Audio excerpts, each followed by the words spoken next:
Dear students, आज मैं आपको तनाव के प्रति प्रतिक्रियाएं एवं सामान्य अनुकूलन सिद्धांत के बारे में समझाऊंगा। आप देखिए, ये जो रिएक्शंस टू स्ट्रेसेस या जनरल एडेप्टेशन सिंड्रोम, इसको जीएएस भी कहा जाता है, जनरल एडेप्टेशन डिसऑर्डर भी कहा जाता है।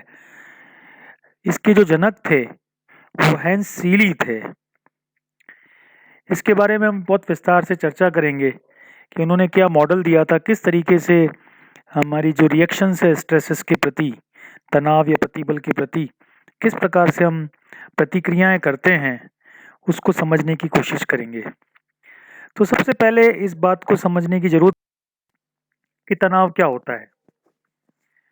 तनाव या जो प्रतिबल स्ट्रेस है, ये वर्तमान आधुनिक समाज की एक बहुत बड़ी समस्या है। आप देख रहे होंगे 75% इस स्लाइड पे सबसे पहले लिखा है। इसका मतलब ये है कि ऐसा बहुत सारे शोध अध्ययन, रिसर्च स्टडीज इस प्रकार से इंडिकेट करती है कि जो विभिन्न प्रकार के रोग हैं, डिफरेंट टाइप की जो डिजीज हैं, डिसऑर्डर्स हैं, उसमें 75% जो रोगों का कारण यही स्ट्रेस, तनाव या प्रतिबल होता है। प्रश्न ये उठता है कि तनाव होता क्या है। मनोवैज्ञानिकों ने तनाव को समझाने के लिए भिन्न भिन्न दृष्टिकोणों को अपनाया है। सबसे जो पहला दृष्टिकोण है वो है stress as a stimulus. Any event force individual to response particularly. ये कहना चाहिए, कुछ मनोवैज्ञानिकों ने तनाव को उद्दीपक कारकों के रूप में समझाने की कोशिश की है और कहा, ये बताया कि कोई भी घटना या सिचुएशन, परिस्थिति जो व्यक्ति को असाधारण अनुक्रिया करने के लिए बाध्य करती है, ऐसी घटना या परिस्थिति जिससे व्यक्ति असाधारण अनुक्रिया करे, उसे तनाव कहा जाता है। बहुत सारी घटनाएं ऐसी जैसे भूकंप, आगजनी, नौकरी का छूट जाना, प्रियजनों की मृत्यु, कुछ ऐसी प्रमुख घटनाएं हैं जो व्यक्ति में तनाव उत्पन्न करती है। ऐसे भौतिक, सामाजिक और पर्यावरणीय कारकों के कारण जो तनाव उत्पन्न होता है और ऐसे कारक जो तनाव उत्पन्न करते हैं, उसे स्ट्रेसर्स कहा जाता है। आसेधक, स्ट्रेसर्स को हिंदी में आसेधक कहते हैं। ये जो फर्स्ट टाइप के जो दृष्टिकोण रखने वाले मनोवैज्ञानिक थे, उन्होंने स्पष्ट रूप से ये कहा कि तनाव एक उद्दीपक है, स्ट्रेस एज ए स्टिमुलस। दूसरे दृष्टिकोण वाले कुछ मनोवैज्ञानिकों का ये मानना था कि स्ट्रेस एज ए रिस्पॉन्स, यानी कि तनाव, कुछ मनोवैज्ञानिकों ने तनाव को अनुक्रिया के रूप में परिभाषित करने की कोशिश की। यहाँ मनोवैज्ञानिकों द्वारा यह कहा गया कि कठिन परिस्थितियों में व्यक्ति द्वारा किए गए मनोवैज्ञानिक एवं दैहिक अनुक्रियाओं के कारण तनाव उत्पन्न होता है। जैसे जब व्यक्ति किसी विशेष तरह की मनोवैज्ञानिक क्रियाएं, अनुक्रियाएं जैसे एंग्जाइटी, चिंता, एग्रेशन, क्रोध, आक्रामकता आदि एवं दैहिक अनुक्रियाएं, फिजियोलॉजिकल रिएक्शंस, रिस्पॉन्सेज जैसे पेट में गड़बड़ी, नींद न आना, ब्लड प्रेशर में वृद्धि होना आदि दिखते हैं, तो हम ये कह सकते हैं कि व्यक्ति में तनाव उत्पन्न हो गया है। जो स्ट्रेस एज ए रिस्पॉन्स मानने वाले लोग हैं, इस क्षेत्र के प्रमुख मनोवैज्ञानिक हैंस सीली ने तनाव को एक अनुक्रिया के रूप में परिभाषित करते हुए बताया कि तनाव से तात्पर्य शरीर द्वारा आवश्यकता अनुसार किए गए अवशिष्ट अनुक्रिया से होता है। Stress refers to non-specific response of the body to any demand made upon it. This is the definition given by Hans Seeley in that particular book, The Stress of Life, which was published in 1979.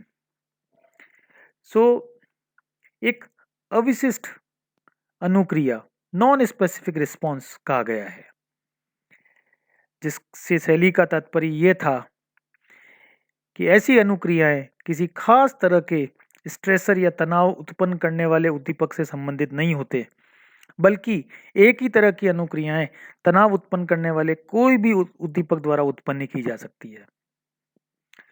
सो जी दूसरे प्रकार के मनोवैज्ञानिक थे, उन्होंने stress को response माना है। और तीसरे प्रकार के जो मनोवैज्ञानिक हैं, उन्होंने इन दोनों को मर्ज कर स्टिमुलस और रिस्पॉन्स और इन दोनों के रिलेशनशिप को पर जोर देते हुए कहा कि मनोवैज्ञानिक का तीसरा समूह वह समूह है जो उपयुक्त दोनों ही दृष्टिकोण के अनुसार तनाव को न केवल उद्दीपक और न सिर्फ अनुक्रिया बल्कि इन दोनों के संबंध के आधार पर परिभाषित करने की कोशिश करता है। इस अप्रोच को ट्रांजैक्शनल अप्रोच कहा जाता है, संबंधात्मक उपागम कहा जाता है।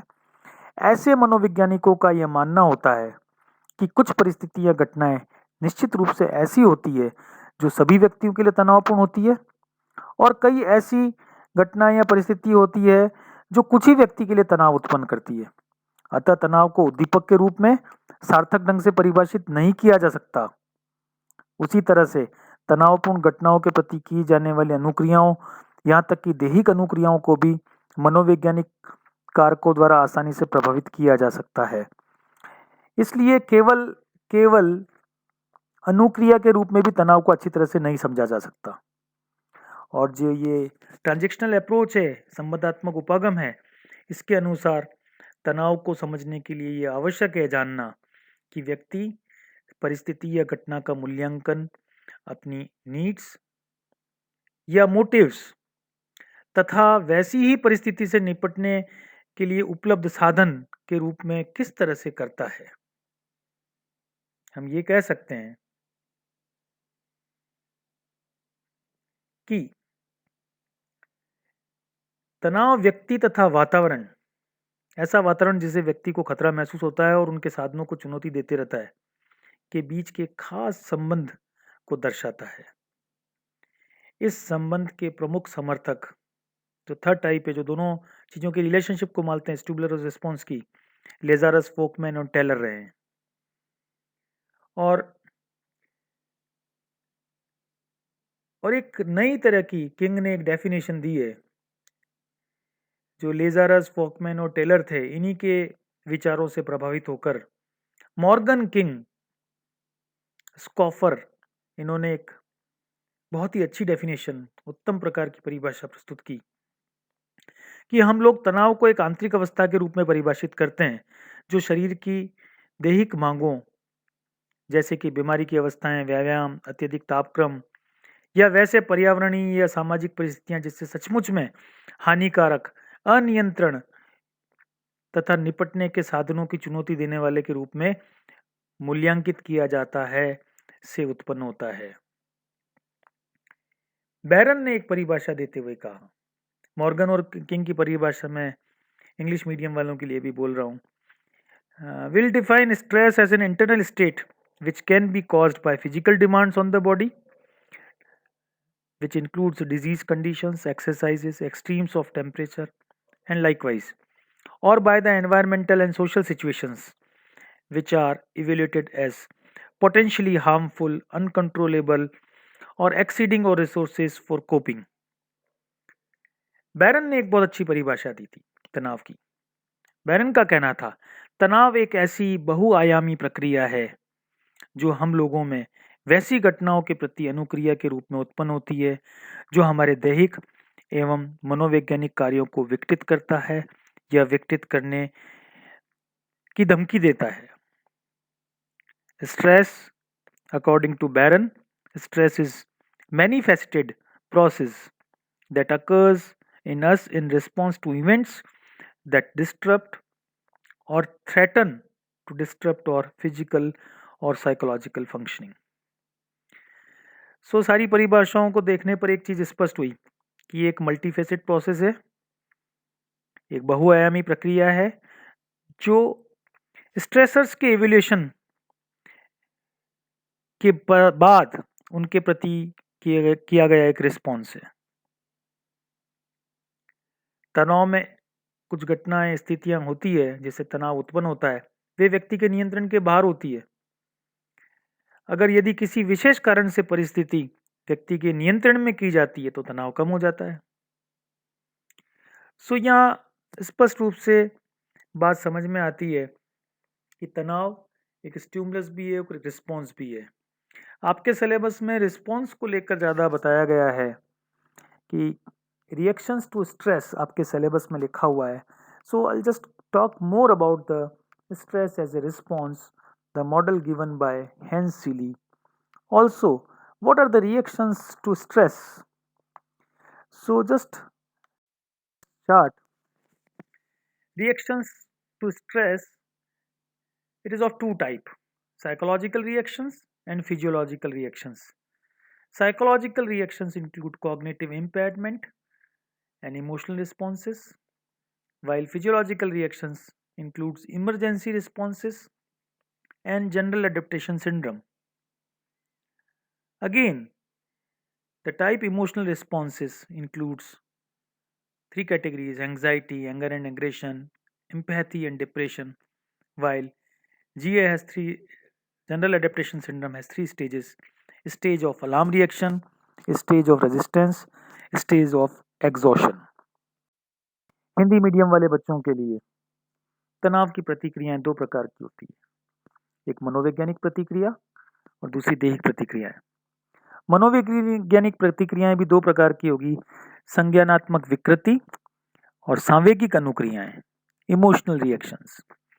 और दैहिक प्रतिक्रियाएं भी दो प्रकार की होती है: आपातकालीन अनुक्रियाएं और सामान्य अनुकूलन संलक्षण, जनरल अडेप्टेशन सिंड्रोम, जीएस जिसे कहा गया।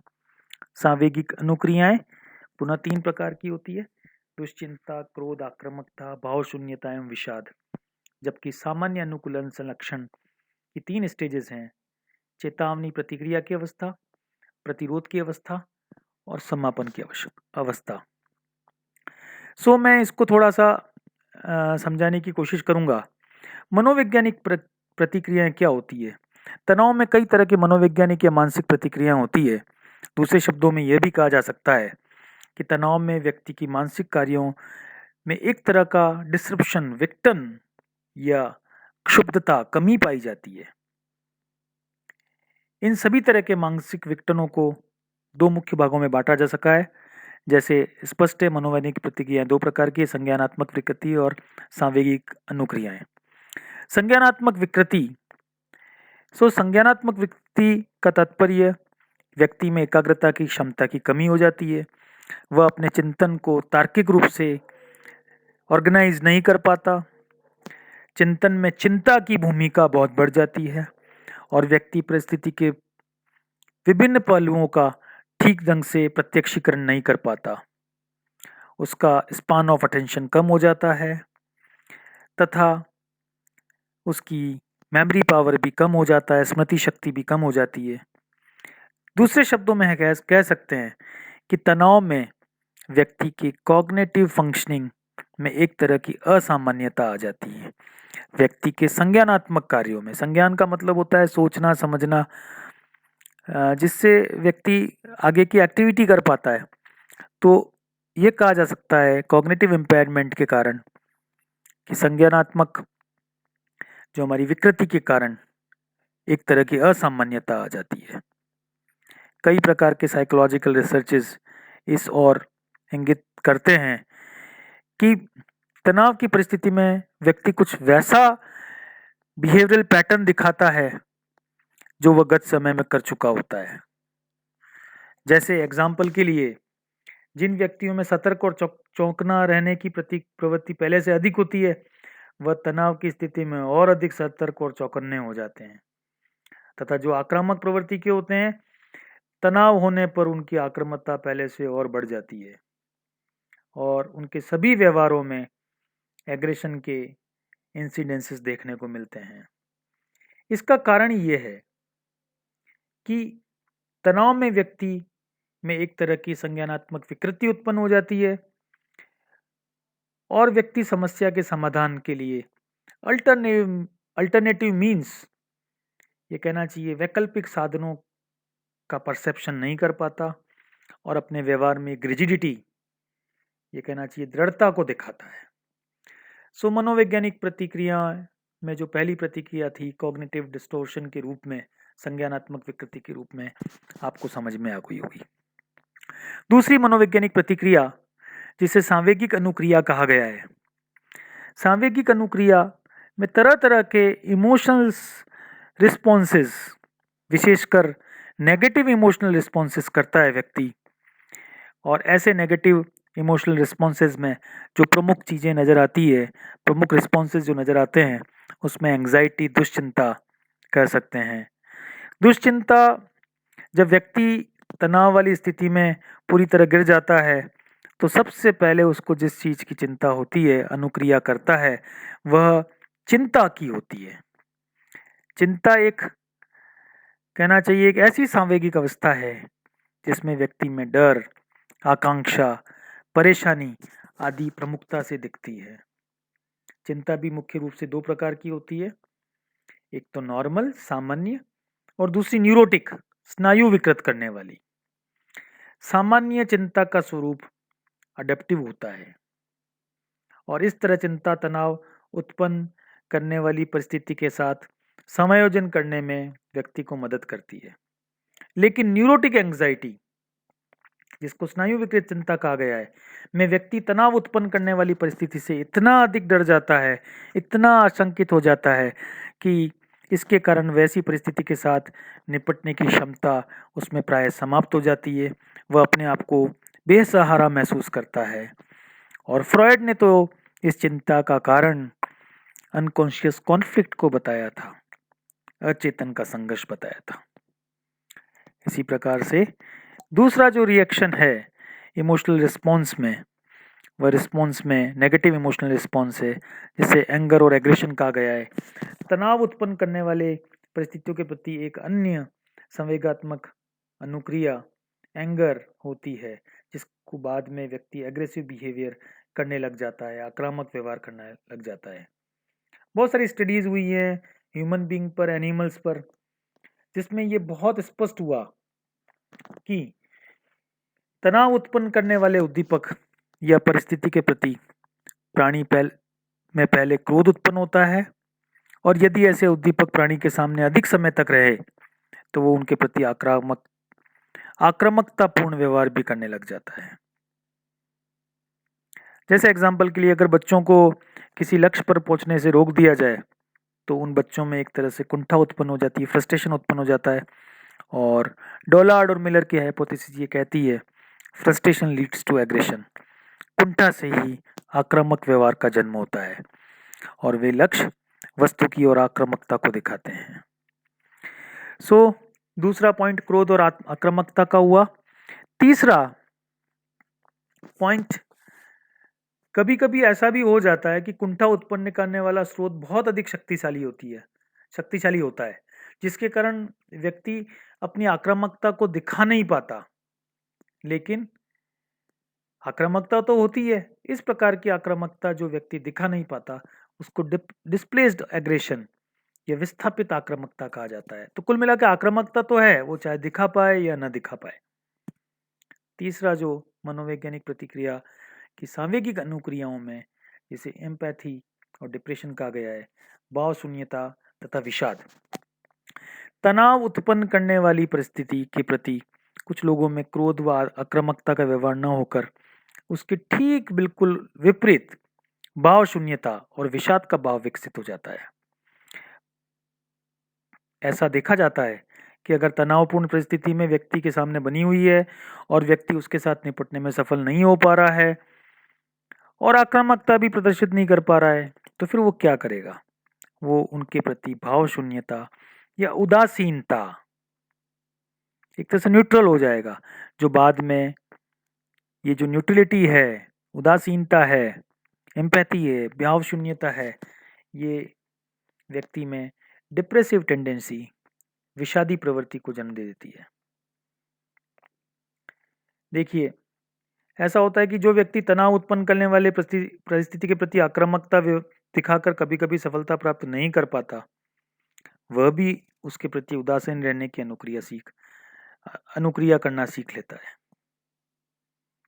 बहुत सारे एनिमल्स पर और ह्यूमन बीइंग पर एक्सपेरिमेंट्स हुए थे और उनके जो रिसर्च स्टडीज थी उनसे ये स्पष्ट हुआ कि प्राणी जब तनावपूर्ण परिस्थिति में अपने आप को गिरा हुआ पाता है तो एक तरह से अपने आप को हेल्पलेस पाता है, निसहाय पाता है। और इन अध्ययनों से ही सेलिगमैन एक बहुत अच्छे साइकोलॉजिस्ट थे, उन्होंने एक टर्म इवॉल्व की थी जिसको कहा था अर्जित निसहायता, लर्न्ड हेल्पलेसनेस। तो कुल मिलाकर ये कह सकते हैं कि तनाव के फलस्वरूप जो प्रतिक्रियाएं प्रदर्शित होती है उसमें सांवेगिक अनुक्रियाएं बड़ी महत्वपूर्ण होती है।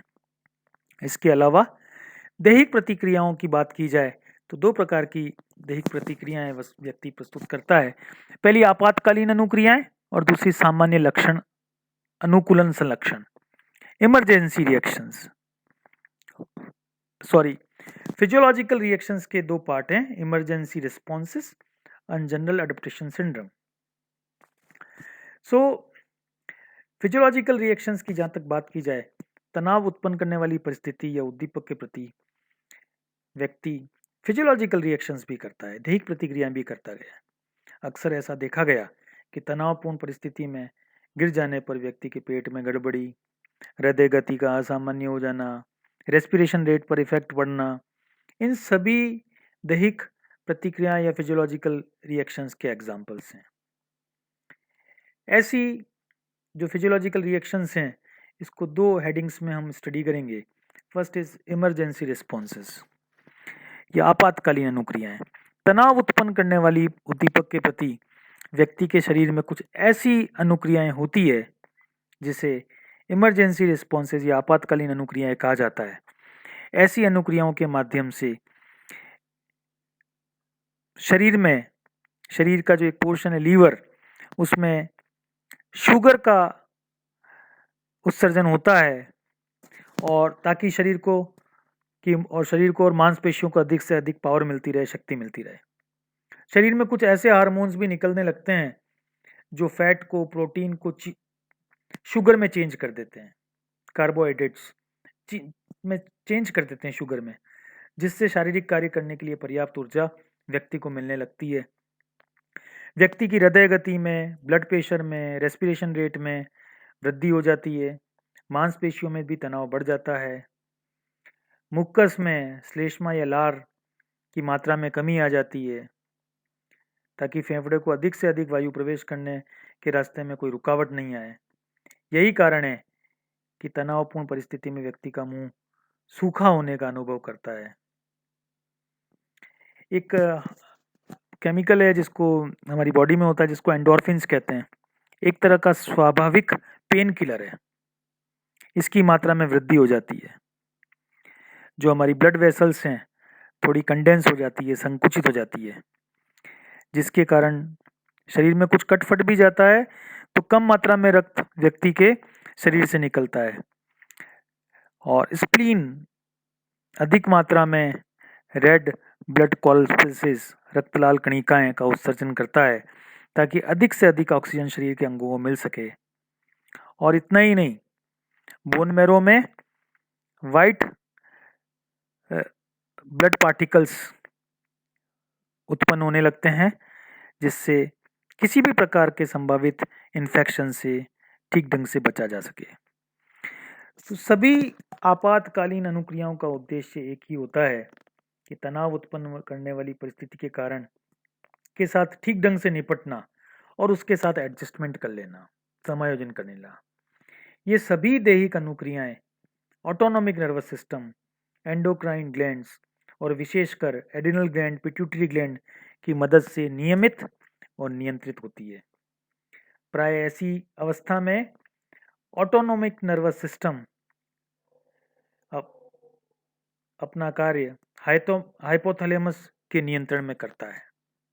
हाइपोथैलेमस से हमारे ब्रेन के अंदर एक पार्ट होता है, वो पार्ट हमारे ऑटोनॉमिक नर्वस सिस्टम पर कंट्रोल करता है और जो हमारा दैहिक अनुक्रियाओं के पैटर्न जो हमारे अंदर जन्म से होते हैं वो एक तरह से रिस्पॉन्स करने के लिए बात कर देते हैं, जिसको फाइट एंड फ्लाइट रिस्पॉन्स कहा गया है। या तो लड़ाई करो या भाग जाओ, फाइट और फ्लाइट। क्योंकि ऐसी अनुक्रियाएं व्यक्ति को परिस्थिति से भिड़ जाने के लिए या उससे भाग लेने के लिए तैयार करती है। और इसके बारे में, फाइट और फ्लाइट रिस्पॉन्स के बारे में और मैं थोड़ा सा आगे बताऊंगा आपको। तो ये चेताव एक तरह से आपातकालीन अनुक्रियाएं हैं। और जो मुख्य बात है जिसको जनरल अडेप्टेशन सिंड्रोम कहा गया है, इस कंसेप्ट का जो ओरिजिन है वो हेंस सीली 1979 में किया गया।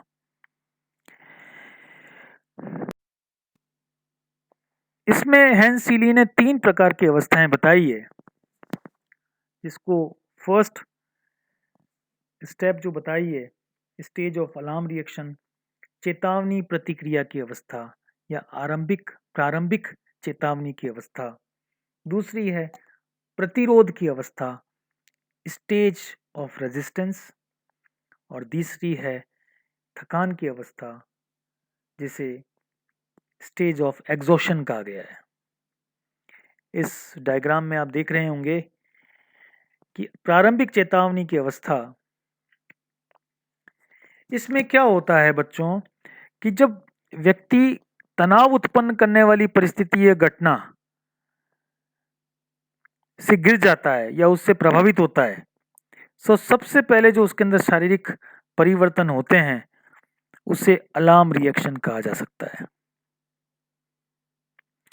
क्योंकि जैसे ही कोई तनाव की स्थिति आई, उससे गिर गया वो, तो उसके अंदर फिजियोलॉजिकल चेंजेस होने शुरू हो जाते हैं, जिसे अलार्म रिएक्शन कहा जाता है कि घंटी बज चुकी है, अब आप तनाव से लड़ने के लिए तैयार हो जाना। इस अवस्था में व्यक्ति का शरीर अपने आप जो स्ट्रेसर है उसके प्रति तात्कालिक अनुक्रिया करने के लिए तत्पर रहता है। जैसे ही कोई तनाव की स्थिति आने वाली है, उससे निपटने के लिए उसका शरीर तैयार हो जाता है कि तैयार रह के आने दो, तनाव आ रहा है, आने दो, वी आर रेडी, हम तैयार हैं। और इसमें अनुकंपी तंत्रिका तंत्र, सिंपैथेटिक नर्वस सिस्टम उत्तेजित हो जाता है और व्यक्ति जो स्ट्रेसर की जो चुनौती है या धमकी है उससे निपटने के लिए तैयार हो जाता है। अलार्म्ड, देखिए एक अलार्म के पास में एक छोटा सा कार्टून बना हुआ है, he is ready to fight. उसने ग्लव्स वगैरह पहन लिए हैं कि आने दो। इस अवस्था की भी 2 उप अवस्थाएं होती है, एक शॉक फेज और एक काउंटर शॉक फेज। एक आघात अवस्था और दूसरी प्रति आघात अवस्था। आघात अवस्था में जो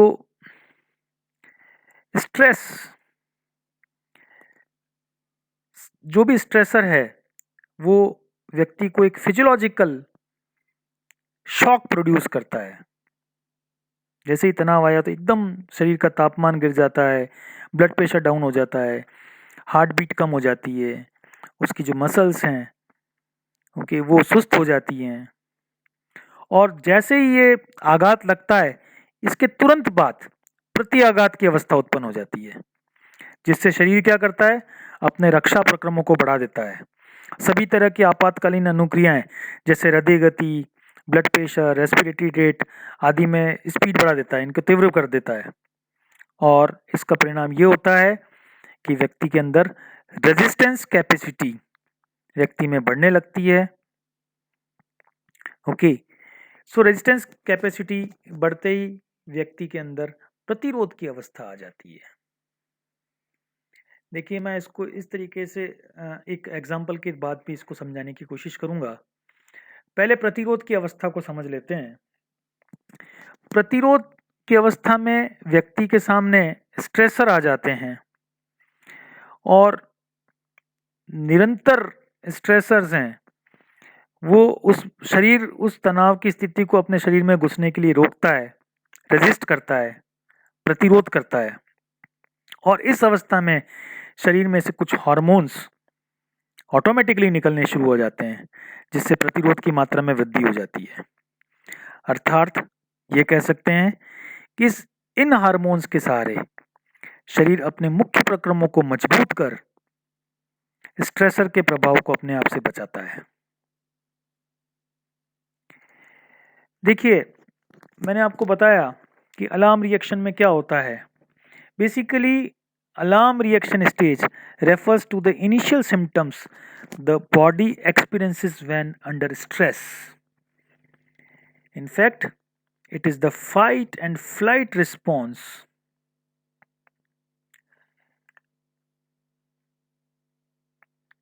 Basically, it is a fight or flight response, which is a physiological response to stress. This natural reaction prepares to either flee or protect individual in dangerous situation. The heart rate increases, the adrenal gland releases cortisol, which is termed as a stress hormone, and with the boosting of adrenaline energy is increased. At the alarm reaction stage, a distress signal is sent to the part of the brain called the hypothalamus. The hypothalamus enables the release of hormones called glucocorticoids. Glucocorticoids trigger the release of adrenaline and cortisol, which is a stress hormone. And the adrenaline gives a person a boost of energy. Again, the heart rate increases and the blood pressure rises. Meanwhile, blood sugar level also goes up. These physiological changes are governed by a part of person's autonomic nervous system called the sympathetic branch. The alarm reaction stage of the general adaptation syndrome prepares a person to respond to the stressor he or she is experiencing. This is known as the fight or flight response. And during the resistance stage, the body tries to counter react the physiological changes that happen during the alarm reaction stage. The resistance change stage is governed by a part of the NS called the parasympathetic. The parasympathetic branch of autonomic nervous system tries to return the body to a normal by reducing the amount of cortisol produced. The heart rate and blood pressure begin to return to the normal. If the stressful situation comes to an end during the resistance stage, the body will then return to the normal. However, if the stressor remains, the body will stay in a state of alert and stress hormones continues to be produced.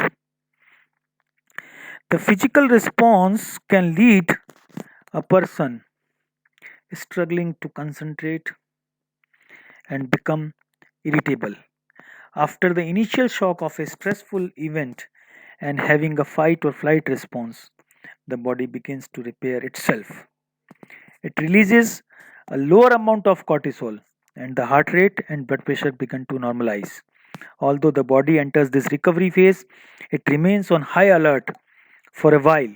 If person overcomes stress and the situation is no longer in an issue, the body continue to repair itself until the hormone levels, heart rate and blood pressure reach a pre-stress state.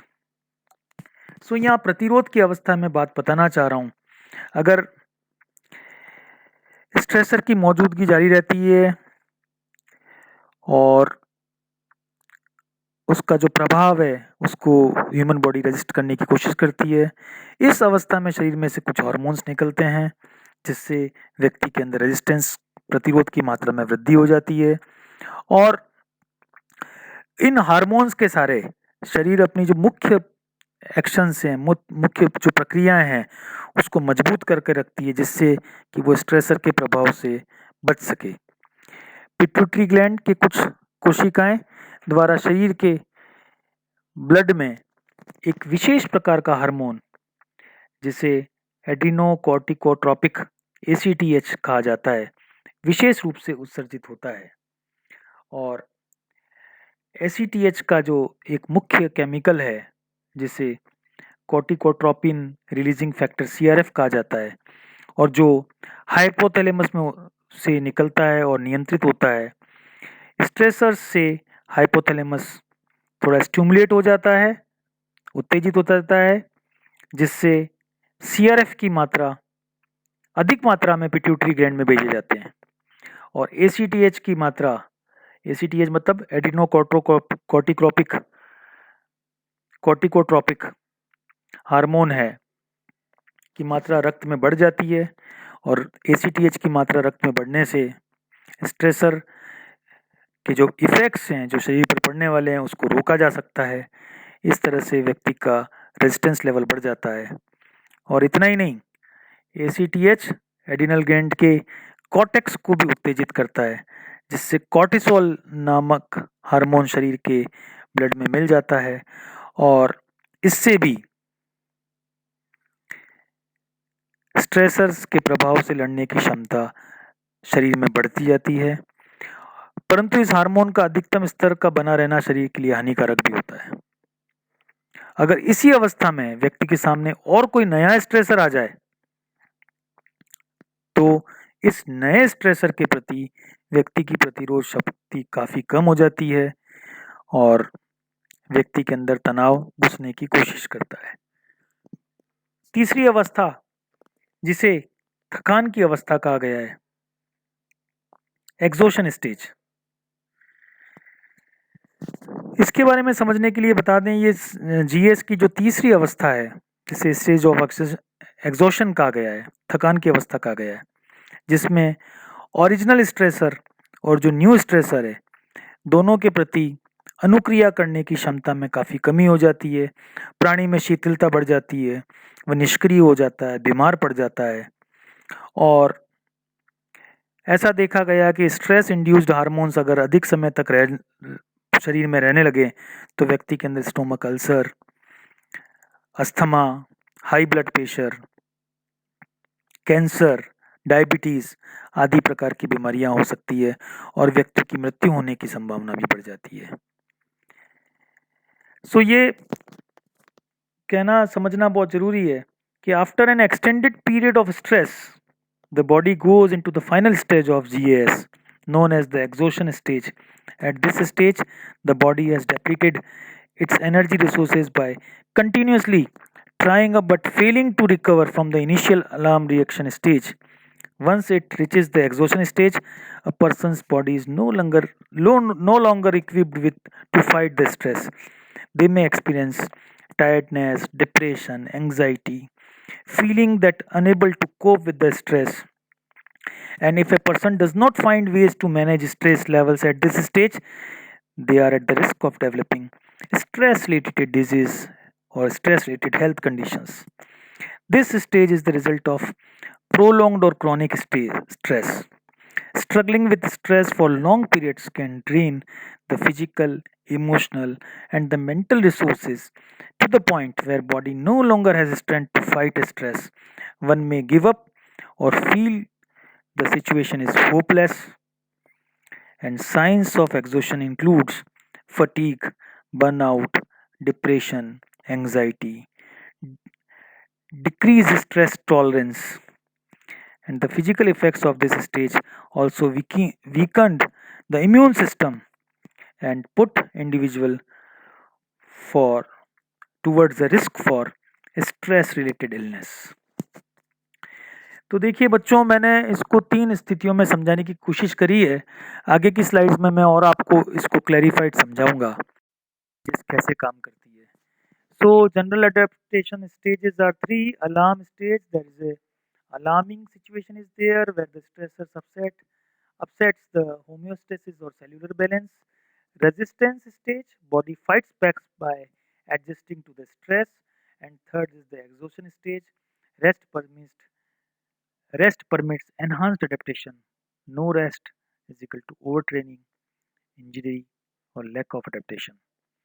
इस चित्र में एक बात बताई गई है स्पष्ट रूप से कि अलार्म स्टेज में व्यक्ति थोड़ा सा तैयार है, रजिस्ट में रोकने की कोशिश कर रहा है और लास्ट में जब तनाव जीत गया और वो व्यक्ति हार गया तो तनाव उसके शरीर में। So the thing is written in this way. Alarm reaction stage, it is for the English medium students. It is the warning sign that stress is entering in body. The heart rate increases. The adrenal gland releases cortisol, which is known as a stress hormone, with the boosting of the adrenaline energy. A distress signal is sent to a part of the brain called the hypothalamus. The hypothalamus enables the release of hormones called glucocorticoids. Glucocorticoids trigger the release of adrenaline and cortisol, which is stress hormone. The adrenaline gives a person a boost of energy. Therefore, the heart rate increases, blood pressure increases with the increase on the blood sugar level also.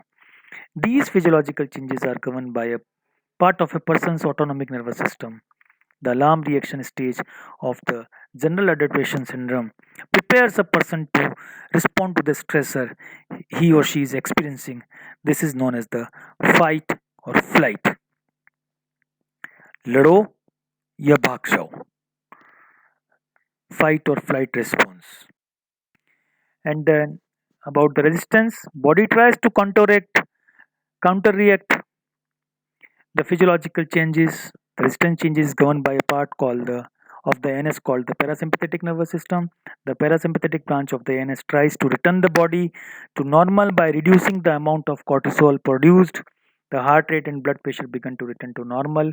If the stressful situations comes to an end during the resistance stage, the body will then return to normal. However, if the stressor remains, the body will stay in a state of alert and stress hormones continue to be produced.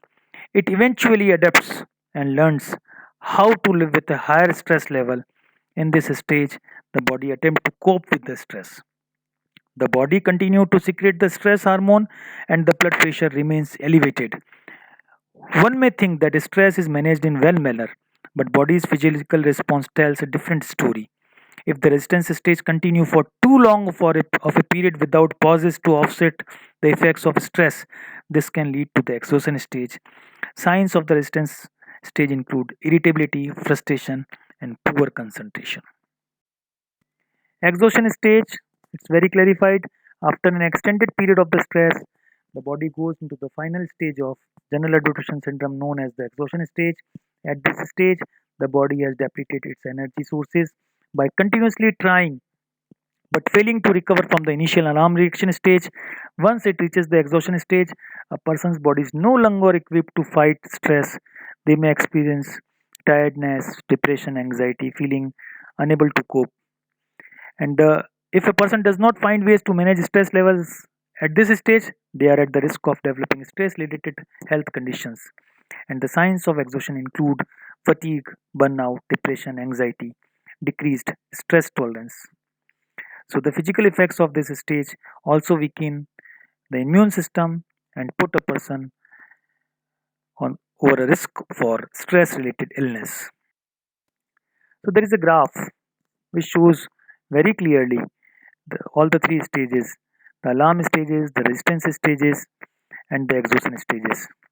So, three parts of, are present here. Just I am underlining this thing. So, there is again a slide which is showing general adaptation syndrome. ये मैंने internet से लिया है बेटा photo. Alarm adrenaline is released. Adrenaline क्या करता है बेटा? ये ऐसा हार्मोन है जो हमें तैयार करता है कि yes we are ready for the fighting. हम लड़ने के लिए तैयार है. वी आर रेडी, हम तैयार हैं. और रेजिस्टेंस, रेजिस्टेंस रोकते रोकते क्या हम दम लगाते हैं, रोके हैं और तनाव हमारे अंदर नहीं आए, तनाव हमारे अंदर नहीं आए और उसके बाद तनाव हमारे अंदर प्रवेश करता है. तो हमें या तो फाइट करना होता है या फ्लाइट करना होता है, या तो लड़े या भाग जाएं. और फिर एग्जॉशन और रिकवरी, या तो हम थक जाते हैं या रिकवर कर जाते हैं उस सिचुएशन से. देखिए इसको आप इस तरीके से समझ सकते हैं कि एग्जाम्स की डेट आ गई, ओके, और आपका एड्रेनलिन रिलीज हो गया, आप तैयार हो जाते हैं कि अब तो पढ़ाई करनी ही पड़ेगी, अब तो एग्जाम की डेट आ गई. ओके, देन एग्जाम में जैसे ही आप पढ़ने शुरू करते हैं तो आपको मालूम है कि पहले तो पढ़ाई करी नहीं थी, अब इतना सारा कोर्स है, इतना कम समय कैसे करेंगे. या तो आप उस कोर्स को कंप्लीट करने की कोशिश करते हैं या कुछ कोर्स को छोड़ देते हैं, या तो फाइट करेंगे फ्लाइट करेंगे. अब एग्जाम तो आना ही है, आप रजिस्ट कर रहे हो उसको, ये भी विचार करते हो कई बार किस तरह से एग्जाम खिसक जाए, नहीं हो पाए, लेकिन एग्जाम तो आना ही है. और आप या तो आप पढ़ाई इतनी कर लेते हैं कि अपने आप को नॉर्मल लेवल पर ले आते हैं, या फिर आप बहुत सारी चीज़ें छोड़ देते हैं और अच्छे रिजल्ट्स को प्राप्त नहीं कर पाते. This is a general adaptation syndrome. So again it is explained with a graph, very clarified, in a very clarified manner. Okay, so this is the good health point. Alarm stage provides a burst of energy. Resistance stage is the stage where body attempts to resist or adapt the stressor, while exhaustion stage where energy is depleted. So when the occurrence of GAS is there, तो बहुत सारी जगह पर ये GAS को हमें use करना पड़ता है. So Selye's study was limited to physical stressors. जैसे जो सीली ने अध्ययन किए थे वो खाली खाली ये जो फिजिकल स्ट्रेसर्स जो तनाव देने वाली स्थिति थे उसी में ही किए थे, जैसे सर्दी, गर्मी, बरसात, फिजिकल ओवर एक्सर्शन, इस पे बात की थी. लेकिन ये जीवन के सभी घटनाओं पर फिट बैठते हैं. सो कैसे, जैसे कि जो हमारी जो स्ट्रेसफुल सिचुएशंस आती है वो किन कारणों से आती है, कुछ कारण मैंने यहाँ पिक्चर्स के द्वारा भी प्रेजेंट करने की कोशिश की. Relationship breakdown, okay, loosening of A job, medical problems, financial troubles, trauma. ये कई बार ये सिचुएशंस जो एंग्जाइटी की सिचुएशंस हैं ये हमें तैयार कर देती है. अगर अलार्म रिएक्शन में we are just get ready तो हमारी बर्स्टिंग ऑफ एनर्जी हो जाती है एकदम, और कंसंट्रेशन, और that could help to solve the problem. देखिए, अगर थोड़ा बहुत तनाव नहीं आएगा तो हम उन्नति नहीं, प्रगति नहीं कर पाएंगे. अगर ये जो for most of people however the physical response their body goes through when they are under stress is not helpful. अगर वो सहायता नहीं करता तनाव एक्टिविटी करना, जैसे आपका पर्स खाली है और आप कुछ कमाने की नहीं सोच रहे हैं, then it will create a problem. बाकी पर्स खाली है, तनाव आ गया, पैसा चाहिए, या रिलेशनशिप ब्रेक हो गई है, तो देखिए इस स्थिति में तो क्या है, आप एक तरह से एड्रेनलिन रिलीज हुआ है, आप तैयार होते हैं सिचुएशंस के लिए और नया ऑप्शंस ढूंढना शुरू कर देते हैं, नए तरीके से पैसा कमाना शुरू कर देंगे. या मेडिकल प्रॉब्लम है तो नए तरीके से ट्रीटमेंट लेना शुरू कर देंगे और इस तरीके से अपनी समस्याओं का समाधान कर पाएंगे. लेकिन long term stress can have a negative impact on a physical or on the immune system. A chronic stress could increase the risk of viral infection, it increases the type 2 diabetes, it leads to stomach ulcers, it leads to depression, the heart disease.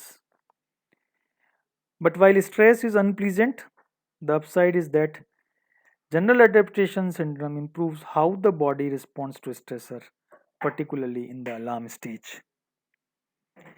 So these are few things regarding regarding managing GAS. Management is very much necessary कि ये जो general adaptation syndrome है इसको manage कैसे करें, इस stress को कैसे मैनेज किया. तो सबसे पहले हमें ये समझने की जरूरत है कि तनाव, व्हाट ट्रिगर्स द स्ट्रेस, किस बात से तनाव हुआ है. और ये भी हमें मानने की जरूरत है कि different thing triggers stress for different people. अलग अलग लोगों को अलग अलग तरीके के कारण, अलग अलग बातों के कारण, अलग अलग घटनाओं के कारण तनाव होता है. तो सबसे पहले पर्सन्स को उन सिचुएशंस को, उन इवेंट्स को आइडेंटिफाई करने की जरूरत है जिसमें वो व्यक्ति तनावग्रस्त हो जाता है. It may be then be possible to make lifestyle changes, या तो अपने जीवन की जो दिनचर्या परिचर्या है उसको बदलने की कोशिश करें. To reduce exposure to these triggers, जो तनाव उत्पन्न करने वाले जो ट्रिगर्स हैं, जो बढ़ाने वाले तनाव को, उसको कंट्रोल कर ले. For example, a long commute may be stressful. If so, moving job roles somewhere closer to home or asked to work remotely, it may help you.